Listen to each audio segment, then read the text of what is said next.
All right, Good to everybody. go. Great. Awesome. Well, thank you so much for joining us tonight, Dan. We've got some great information put together for our Wellness Challenge participants about understanding your body. So, the purpose of this was to take your baseline assessment and some of the recommendations and scores you may have seen, along with some other general wellness trends, and really help you set up yourself for success for the rest of the year. Understanding your body comes in a lot of different shapes and sizes, and there's a lot of great things that Dan's going to go over today. I'll let him get into the juice of that, but I just wanted to introduce our subject matter expert for this evening. So, Dan Hilborn has been with us now, what, 3, 4 years, Dan? If maybe is longer than that. Time flies Probably when you're four or having five, yeah. fun. Yeah, so time flies when you're having fun. So Dan is not only a certified athletic therapist, but also an osteopath, but he also runs our all of our golf programs, baseball programs. So he is the director of our athletic sort of sector. So he's taken a lot of this information that he's learned from his clients across high level sport and translated that into the everyday person. Um, Dan's worked with a lot of different sports teams, individuals, weekend warriors, but also the general public like myself. Um, a new mom trying to get back and being active and learning all about the new things that I need to Big do. time. So I am really going to enjoy the tips and tricks that you're sharing tonight. We encourage everybody to ask questions. There's no silly questions. A lot of this information might be new for you, so please feel free to ask away. Without further ado, Dan, I'm going to pass things over to you and let's dive right in. Awesome. Thanks for the introduction. Like I said, as Robin mentioned, feel free to ask questions kind of at any point as we go here. And like she did mention, is I do work with a wide range of clients from elite level athletes to kind of everyday people just looking to get into better shape, feel better, move better. Regardless if it's a high caliber athlete or just like an every like regular person like myself, just trying to not a high level athlete, trying to move better and feel better is the general principles of movement are the same. And whether you're a high caliber athlete or not a high caliber athlete, almost all kind of struggle with the same foundational movement patterns that we're going to dive into a little bit today. We're going to kind of touch on a number of topics today that we're going to dive a little bit more into as we progress kind of through this webinar series. So this is just going to be a good overview, some good tips and things to follow. But as we progress through the webinar series, we'll dive more into some of those topics with a few other presenters as well. So we're not all about helping you feel better, but we want to live better, move better, perform better, and work better. So just a quick overview of what we're going to go through today. We're going to chat a little bit about the testing and kind of what we looked at as we took you guys through your baseline screens. We're going to dive into understanding posture, alignment, and biomechanics. We're then going to talk about the exercise programs that we went over that we sent out to everybody. We're then going to dive a little bit into diet, nutrition, and hydration and have a couple of tips that are very effective and easy to follow in terms of building a more effective diet and staying hydrated. And then how to maintain good health. And saying that we use a lot here is if when in doubt, get checked out, as you can never ask too many questions. Here's a great place to ask some questions or come on in for an assessment if that's something that you're not 100% sure about. So when we looked at the testing, there was kind of four major areas that we looked at. The first one was our body's biomechanics, and this is essentially how we create movement. When we're designing an exercise plan, we need to be in proper biomechanical alignment, have the right strength, range of motion, and flexibility to allow you to create movement. We can only create strength if we have our joints have the range of motion to allow you to create strength. And this may be something we've talked about if I know if any of my clients are on the call here. But every joint in our body has a job. It's either designed for stability or mobility, and they alternate through our entire body. Our foot is stable, ankle mobile, knee stable, hip mobile, lumbar spine stable, thoracic spine mobile, all the way up to the head and then all the way down to the hands and fingers. If we have joints that are doing a job that they're not designed to do, you're going to cheat at the bare minimum the joint directly above and below.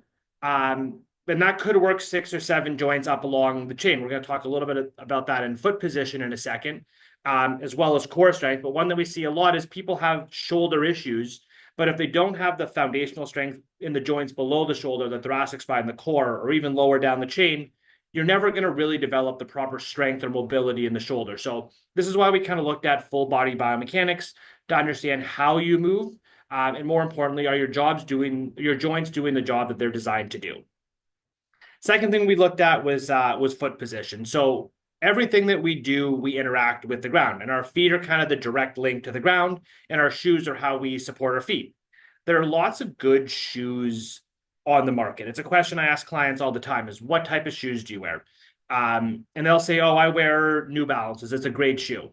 Well, New Balance is going to make a shoe for a high arched foot. They're going to make a shoe for a flat foot. They're going to make a shoe for somewhere in the middle. So just because you wear a New Balance doesn't necessarily mean it's a good shoe for your foot. You may need an orthotic. You may have a flat foot and you're wearing one for the higher arched foot. So looking at your footwear and does the shoe that you choose support your foot type is crucial. Because again, whether you're walking, playing sports, running, jumping, anything that you do throughout the day, we're interacting with the ground. And if the first joint that we have that interacts with the ground, our foot, is in a bad position, too flat, too high of an arch, or we don't have the proper footwear to support it, it's kind of like you're behind the 8 ball before you've even begun movement. And that can be a very useful thing for people to do. Is the next time you come in for a session, bring in your footwear that you use for exercise. If it's something you haven't done already or something that you didn't do in your usual assessment, or even sometimes people will switch shoes. They'll wear one pair of shoes for running, one pair of shoes for the gym, which is great, but it needs to be the same type of shoe. If you have a flat foot, all of your shoes should be designed for somebody with a flat foot, not kind of backing back and forth based on the activity that you're doing.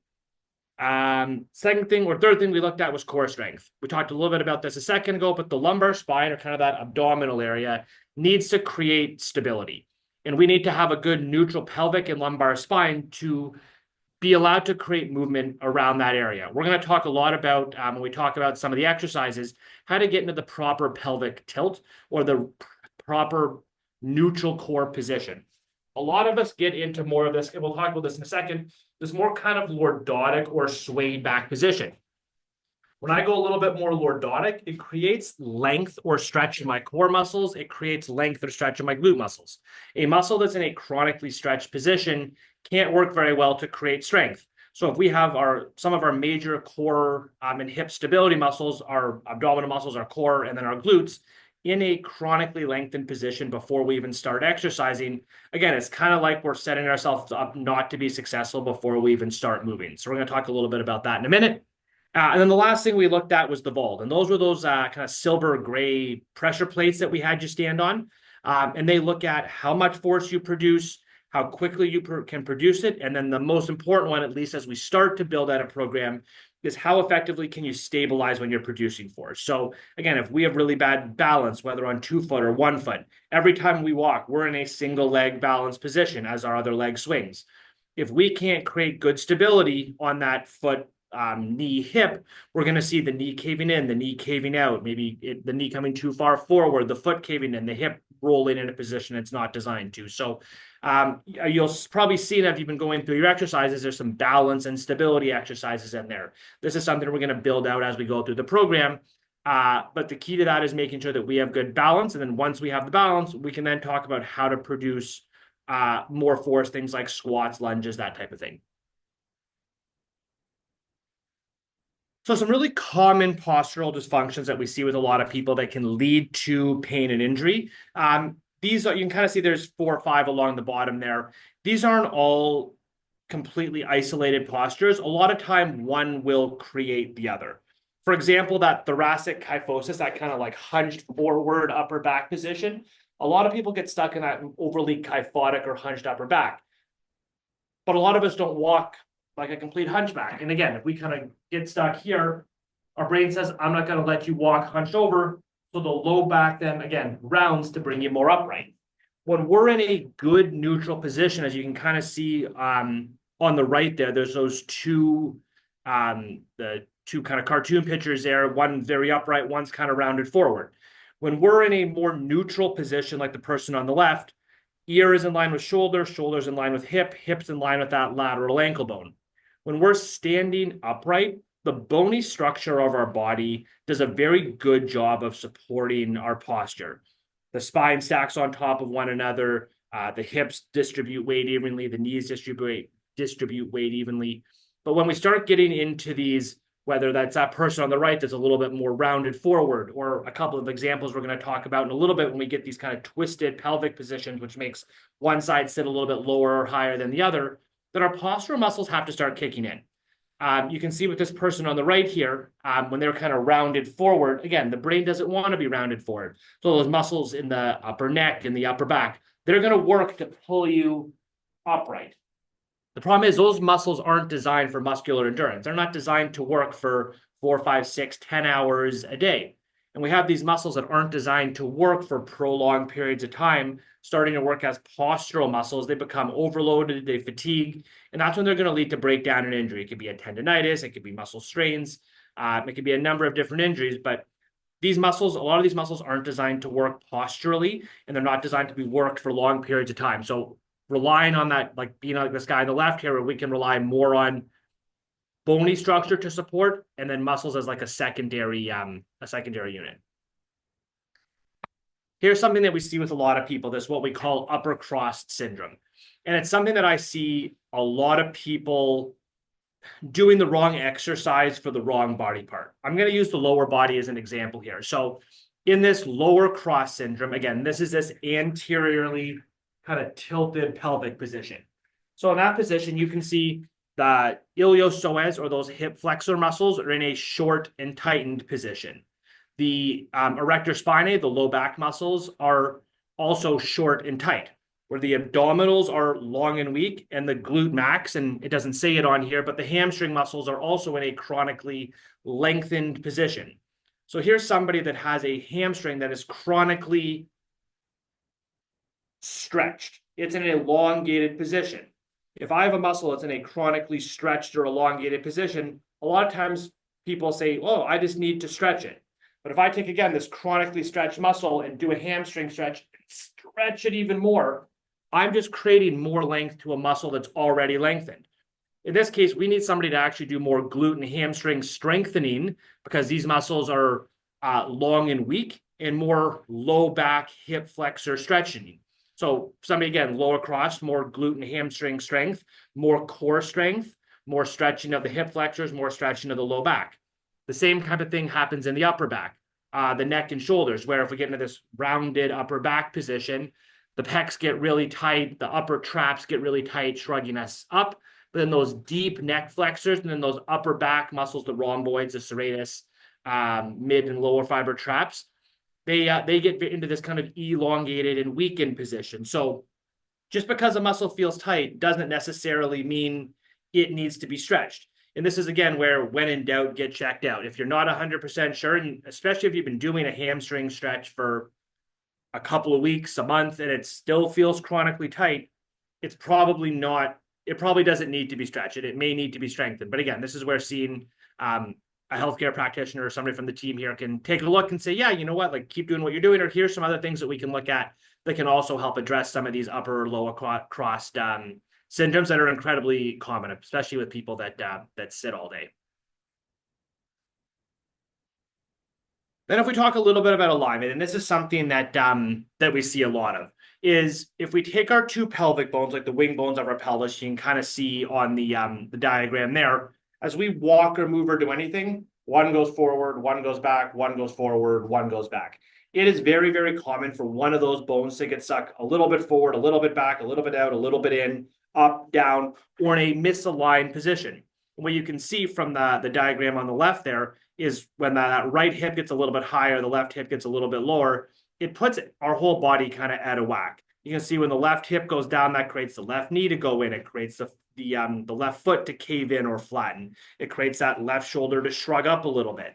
Again, we see a lot of people that come in with neck and shoulder pain. And the problem is things start further down the chain a lot of the times. And a neck or shoulder problem isn't always a neck or shoulder problem. It can be coming from a pelvis. It can be coming from even as far down as the foot. So this is where it becomes really important, again, one, to get checked out, and two, not just always work on the area that the problem is we want to look a little bit bigger picture to make sure we're addressing kind of root causes of the problem.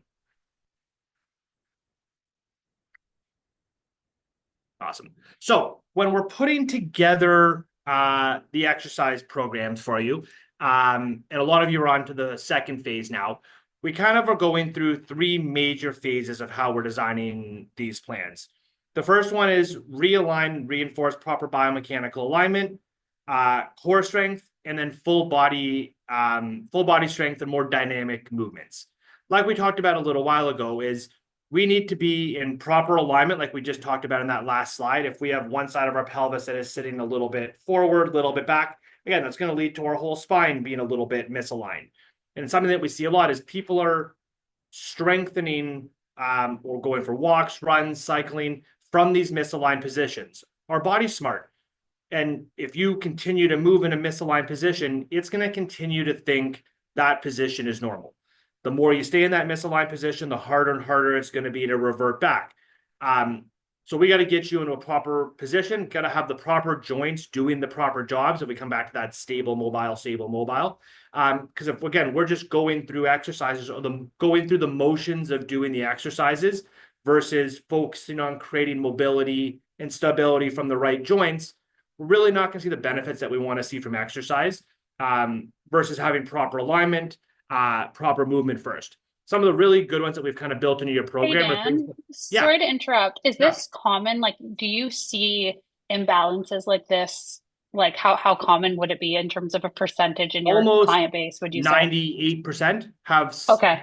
I would say there's maybe one person I've ever seen from, again, working with very high caliber professional athletes to weekend warriors to just people who sit at an office desk all day. There is like everybody, like people who have a perfectly neutral pelvis, perfectly stable feet, and have every joint in their body doing the job that it's designed to do. It's almost impossible. The problem is our body, we spend too much time sitting. We do things like stand on one leg more than the other. We sleep in non-neutral positions. So, and again, our body is going to learn. And the more time we spend in these positions, the harder it's going to be to kind of revert back. And this is where things like those massage ball exercises that we've built into your program become very effective.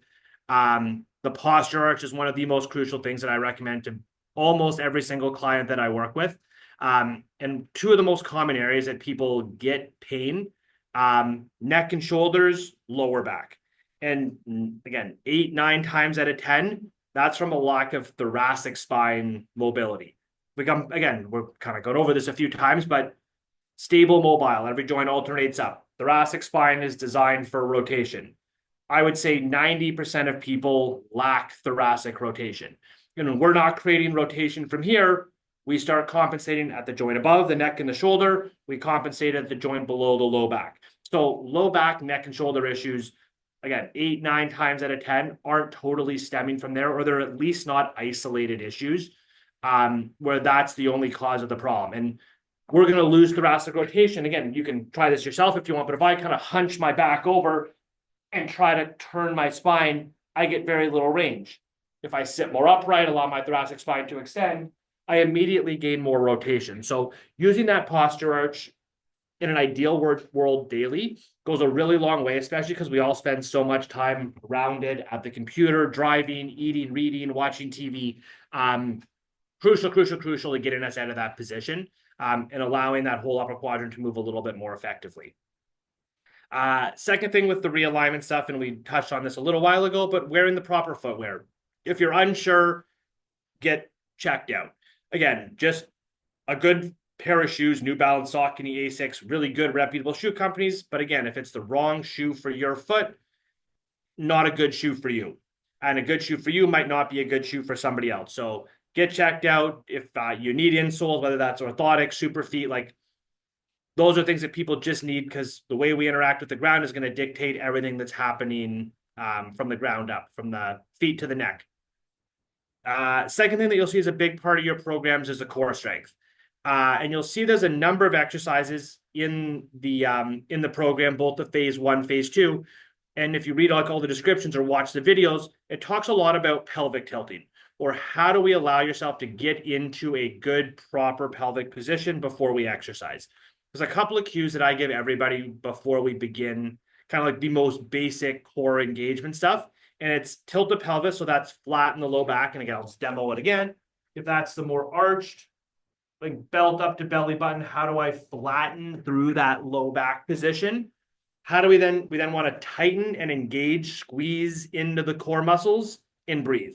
And with a lot of people beginning strength programs, like that's as far as we get on day one. Is you'd be amazed at how many people can't maintain that flat back, can't squeeze the core muscles and maintain a good natural breathing pattern.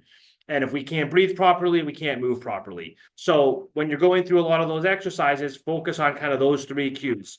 Flatten the low back, squeeze the core muscles, breathe into that abdominal area, and then go through the movement pattern. So Dan, I have a quick question. If Mhm. we lose form halfway through a set, would you rather us focus on quality and reduce the number of reps in a set than just try to get through it with improper form? If I always, a great question, but I always say stop the movement. If you can't maintain one of those three, all three of those things throughout an exercise, stop doing the exercise.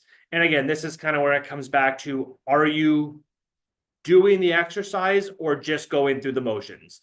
Just going through the motions isn't going to change the pattern that we want to change. You're not really going to build strength if we're not strengthening the muscle that the exercise is trying to get us to strengthen. And the amount of people that I again have come through my door that don't know how to engage core musculature, or even breathe properly for that matter, it's a very high number. So things to focus on when you exercise. And yes, to your point, Robin, if you can't maintain, if you're doing the bridge or the dead bug and on set or repetition 5, you're like, oh, I can't breathe, or I can feel my low back arching. I'd rather you like drop down from the bridge, give yourself 15, 20, 30 seconds, reset, flatten the low back, squeeze the core muscles, breathe, begin the movement again. So yes, that's a good cue for starting the exercise. That's also a good cue for if you're partway through the exercise, and you feel like you've lost one of those three. Again, if you're not 100% sure, this would be the great time to bring your program in, come and see one of the team members, either myself or whoever you did your assessment with, who can help walk you through some of the particulars of those motor patterns if you're not 100% sure. Once we're in the better alignment, moving biomechanically more correctly, we know how to turn on the core and the glutes. This is where we want to start adding in full body strength. We don't move in isolation, so why train in isolation?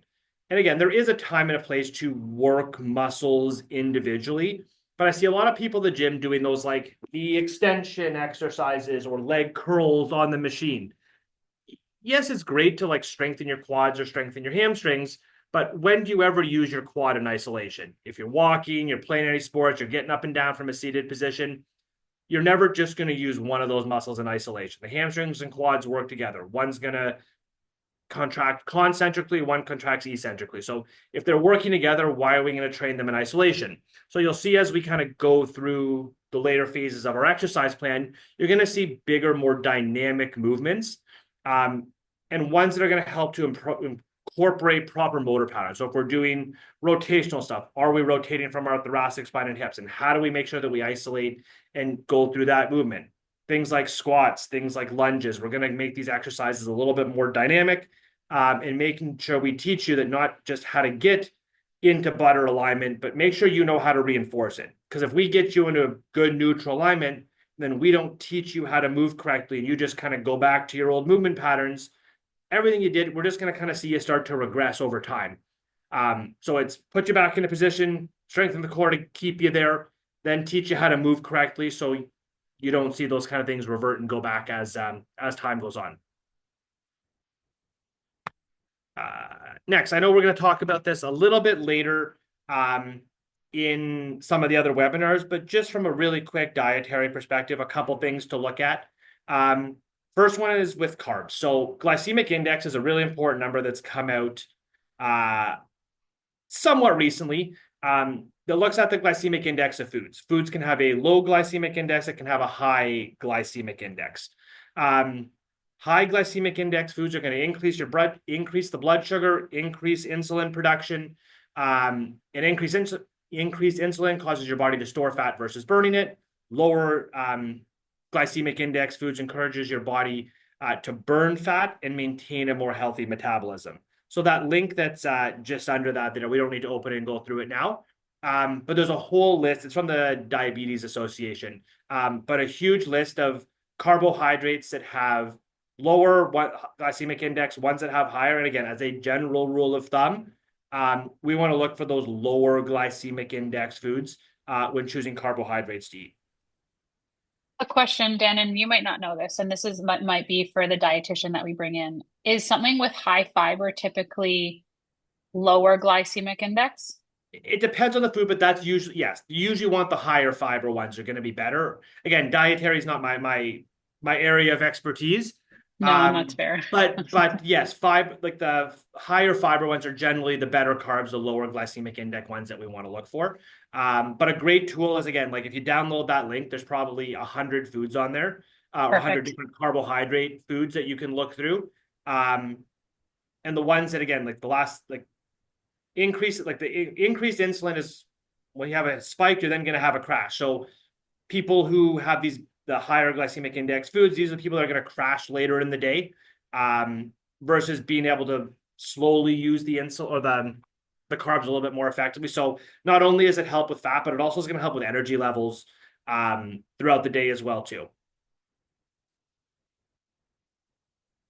So when we look at fats, again, we're really just kind of doing a really quick overview of some dietary stuff, but really looking more into the monounsaturated, polyunsaturated. These are the ones that have the healthy fats or the good cholesterols, which are the HDLs, versus the saturated and trans fats, which are the unhealthy ones. And these are the ones like the LDLs that are going to increase plaque in your arteries. When we increase plaque in the arteries, that increases the risk for heart attack, strokes, other cardiorespiratory diseases.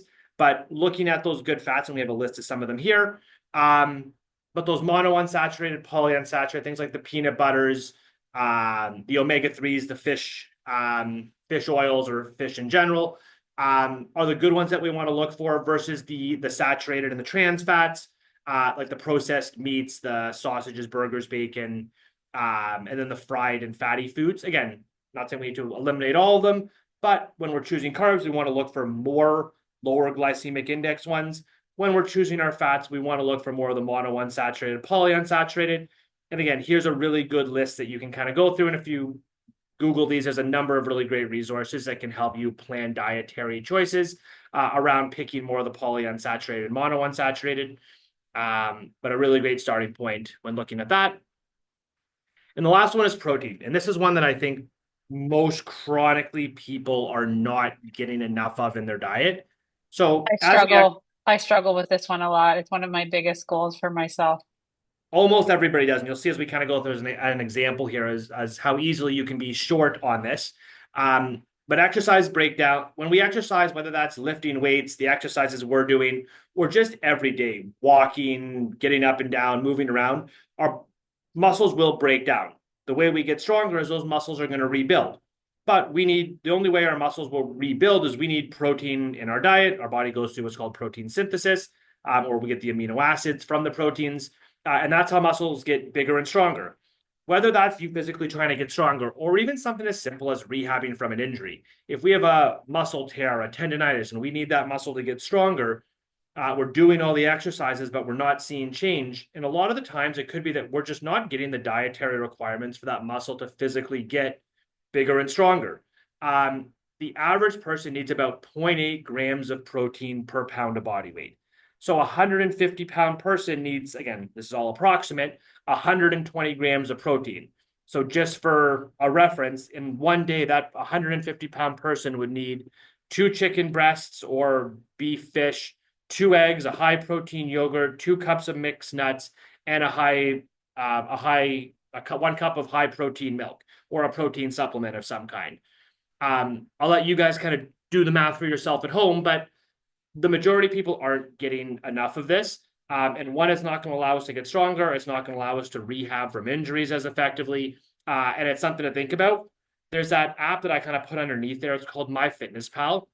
It's a great app that allows you to track your diet and get an idea of where you're at in terms of carbs, fats, proteins, as well as how many calories you're taking a day. There's a paid and a free version. There's a lot of stuff you can do with the paid version, but the other one is free. Great resource. And I recommend to a lot of my clients to go 2 or 3 days and see how much fat, carbs, and protein you're getting. But with respect to what we're talking about right now, how much protein you're getting. If you need 120 grams and you're getting 115, 110, I'm not so concerned. If you need 120 grams of protein, you're getting 50. Yeah, that's problematic for you building muscle. Muscles are going to start weakening. Rehabbing from injuries are going to be harder. So a really great experiment to do at home is download the app. There's a number of other free apps out there, but MyFitnessPal is a great one. It's free. Do 2 or 3 days, just so you can get kind of an average. See if you're at 115, 120 all 3 days, great. If you're at 115 one day and then 50 a different day, start to think about how you can modify some of the foods from your better days into the not as good ones to get a more balanced diet, more protein, and allow yourself the chance actually to build some muscle.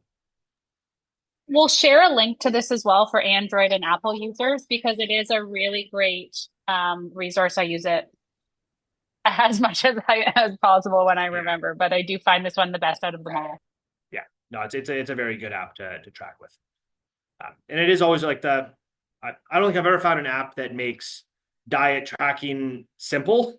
But it's probably the best one I've found out. There is a bit of a pain in the butt to go through everything that you eat and pick it out and how much do I have of this, but it is a useful experiment to do because again, if you are really deficient in protein, which a lot of people are, it is problematic for building muscle and rehabbing from injuries.